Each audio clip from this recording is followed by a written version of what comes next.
सुबह सुबह पुलिस की फायरिंग, आरोपी के पैर में गोली। विजयपुर के खुन्नूर गांव में हुई डबल मर्डर की घटना के संबंध में तेज कार्रवाई करते हुए विजयपुर पुलिस ने एक आरोपी के पैर में गोली मारी और 5 आरोपियों को गिरफ्तार किया है। ग्रामीण पुलिस थाने के सीपीआई रायगोन जनार्दन ने आरोपी पर गोली चलाकर उसे घायल किया, जिसके बाद 5 लोगों को गिरफ्तार किया गया।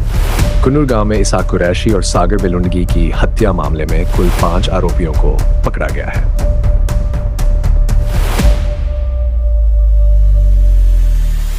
ಮೊನ್ನೆ ದಿನ ಕಣ್ಣೂರಲ್ಲಿ ರಾತ್ರಿ ಹೊತ್ತು ಸುಮಾರು 10:30 ಮತ್ತು 11 ಗಂಟೆ ಮಧ್ಯೆ ಏನೋ ಮರ್ಡರ್ ಆಗಿತ್ತು. ಆ ಹಿನ್ನೆಲೆಯಲ್ಲಿ ವಿಜಯಪುರ ರೂರಲ್ ಪೊಲೀಸ್ ಠಾಣೆಯಲ್ಲಿ ಪ್ರಕರಣ ದಾಖಲಾಗಿತ್ತು.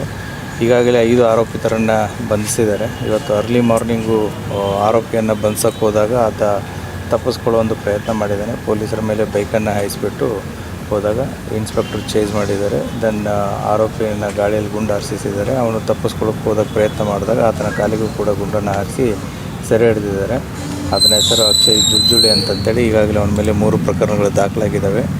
ಅದನ್ನು ಈಗ ಹಾಸ್ಪಿಟ್ಲಿಗೂ ಶಿಫ್ಟ್ ಮಾಡಿದ್ದಾರೆ. ಮತ್ತು ಇಂಜೂರ್ಡ್ ಆದಂಥ ಪೊಲೀಸರು ಇಬ್ಬರಿದ್ದಾರೆ, ಅವರು ಕೂಡ ಹಾಸ್ಪಿಟ್ಲಲ್ಲಿ ಶಿಫ್ಟ್ ಆಗಿದ್ದಾರೆ. ಅವನ ಬೈಕು ಗಾಲಿ ಏನಿದೆ, ಗಾಲಿ ಮೇಲೆ ಪೊಲೀಸರ ಮೇಲೇ ಹಾಯಿಸಿಬಿಟ್ಟು ಪೊಲೀಸರನ್ನೇ ನುಗ್ಗಿಬಿಟ್ಟು ತಪ್ಪಿಸ್ಕೊಳ್ಳೋ ಒಂದು ಪ್ರಯತ್ನ ಮಾಡಿದ್ದಾನೆ.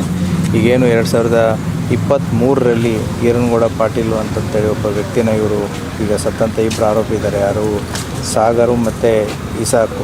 ಸೊ ಇವರಿಬ್ಬರು 2023ರಲ್ಲಿ ಈರನಗೌಡ ಪಾಟೀಲ್ ಅನ್ನೋನನ್ನು ಮರ್ಡರ್ ಆಗಿರುತ್ತೆ. ಸೊ ಆತ 307 ಕೇಸ್ ಅಡಿಯಲ್ಲಿ ಅರೆಸ್ಟ್ ಆಗಿರ್ತಾರೆ. ಬಟ್ 8 ತಿಂಗಳ ನಂತರ ಆ ವ್ಯಕ್ತಿ ಡೆತ್ ಆಗಿರುತ್ತೆ. ಸೊ ಆ ಹಿನ್ನೆಲೆಯಲ್ಲಿ ಆ ಸೇಡು ಏನೀಗ ಮಲ್ಲನಗೌಡ ಪಾಟೀಲು ಮತ್ತು ಆತನ ಮಕ್ಕಳಿಗೇನು ಇನ್ನಿತರ 4 ಜನ ಸೆರೆಯಾಗಿದ್ದಾರೆ.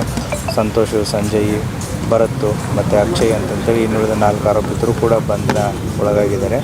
ಈತೇನು ಇವತ್ತು ಅಕ್ಷಯ್ ಇದ್ದ ಆತನನ್ನು ಕೂಡ ಇವತ್ತು ಸೆರೆ ಹಿಡಿದಿದ್ದಾರೆ. ಸೊ ಪೊಲೀಸರು ಅದನ್ನು ಪ್ರಕರಣವನ್ನು ದಾಖಲಿಸಿಕೊಂಡು ತನಿಖೆಯನ್ನು ಮಾಡ್ತಾ ಇದ್ದಾರೆ. ಇನ್ನು ಯಾರಿದ್ದಾರೆ ಏನಿದ್ದಾರೆ ಅನ್ನೋದನ್ನು ಪತ್ತೆ ಮಾಡ್ತಾ ಇದ್ದಾರೆ. ಅದನ್ನು ತನಿಖೆಯ ಮೇಲೆ ಗೊತ್ತಾಗುತ್ತೆ ಎಷ್ಟು ಜನ ಅಂತಂತೇಳಿ.